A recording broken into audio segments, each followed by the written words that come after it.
This is Rack for Boxing UK, sponsored by Supreme CBD, here with Campbell Hatton for fight 13, I believe. Yeah, number 13 is coming thick and fast, especially this year, so just really grateful for Matchroom for having me as busy as they have been. Yeah, they've kept you busy, 13 fights, another Anthony Joshua undercards. I think last time I spoke, she was on the Franklin card, so they're getting you in these good fights, they're getting you in these good occasions. Yes, so I'm blessed to be in the position I'm in, so yeah, really grateful for it all, and I think being on these big cards is great for me. That if we get where we think I can get, we're going to be on shows like this, and hopefully headlining them. So I think getting the experience of being on the big cards, like you see the media days we've got today, and the interview after interview, you've got to get used to that. So I think it'll all stand me in good stead, and I'm in a good position to deal with it all now. So of course, on Saturday night you've got Tom Ansell. He's 10-4, positive record, no pushover. He's going to come to win 8 rounds. You're in real fights these days. Yeah, so I don't think people really give me the credit for some of the opponents from.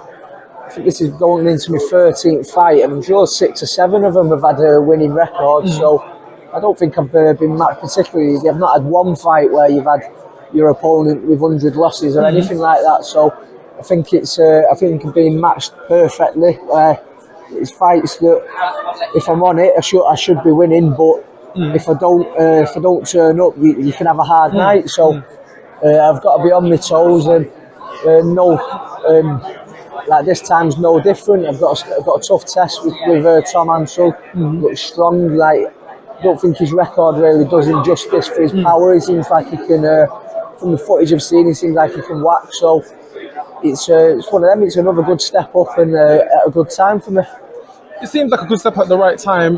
A 10-4 opponent over an 8-rounder. It feels like you're just touching on the area level fights. I think you could be fighting for an area title, maybe an English title within next year. What would your thoughts be on that? Yeah, I think ability-wise, I think I'm at area level, or if not further on than that. I've boxed 2 or 3 opponents who've previously boxed for area titles. Joe Ducker won the Midlands area just after he boxed me, and I stopped him. Lewis Fielding only fell short of the area title by a point before I boxed him, and I stopped him in a round. So it's I think I'm at that level. It's just a case of getting them rounds under my belt and getting used to the longer fights, because this will be my third 8-rounder, and I've not gone past 5 on the 8-rounders yet. So I think it's just a case of a couple more building that experience over longer fights, and then you can possibly before the end of the year get in for a title. I think that's a realistic goal. End of the year, fight for area belt and English belt. Yeah, and then you work your way up from there. Then take each thing as it comes. We're not looking past Tom Ansell, because it is a tough fight and a dangerous fight. So the mind's on that. But I think, like you say, if you can get a belt round my waist, maybe the central area by the end of the year, who knows from there? Just take each thing as it comes. And of course, there was a bit of a scare throughout the week when it was found out last Saturday that Dillian Whyte was pulling out of the main event. The card was in jeopardy. What went through your mind when you found out that there could be a chance you may not be fighting this Saturday? Oh, I was gutted. I was sweating a bit. Matt was pretty cool. He was confident that they'd get the show on, which they have. So credit to Matchroom to find. So you had a bit of a scare in the week. Dillian Whyte, Anthony Joshua was called off. The whole card was potentially in jeopardy. How did you respond to that one? Yeah, so I was sweating a little bit, but Matt was always confident. He was saying, "Oh, they'll get it sorted, and it was just a case of being professional. We treated it as if nothing was going on, even though I was gutted to hear the news, because we'd worked so hard for weeks and weeks. I'd got my last hard session, which was hell. We'd just done that the day before.